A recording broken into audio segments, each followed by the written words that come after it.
1,30,000 metric ton ইলিশ হয়।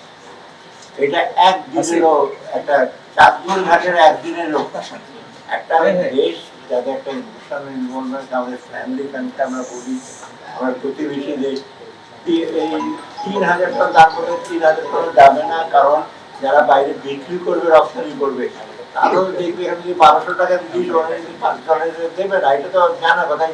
আপনি দেখেন না অ্যাপেক্সের যদি 6,000 টাকা বিক্রি করে, ওরা বাইরে এক্সপোর্ট করে না, কারণ 12 10 কেন?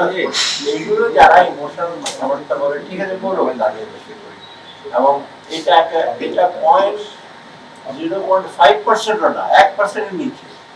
আমরা কেন একটা এটা ইমোশনাল একটা আমাদের বাণিজ্যিক দিক থেকে সুবিধা আছে, এক্সপোর্টটা করার যে মহত্ব আমরা প্রতিদিন হিসেবে থাকতে চাই, অপারেশন চাই, ওরা আমাদের কাছে কেন ওদের পেঁয়াজ আসছে না সস্তা ধরে, মানা করবেন না, পেঁয়াজ খাবেন না।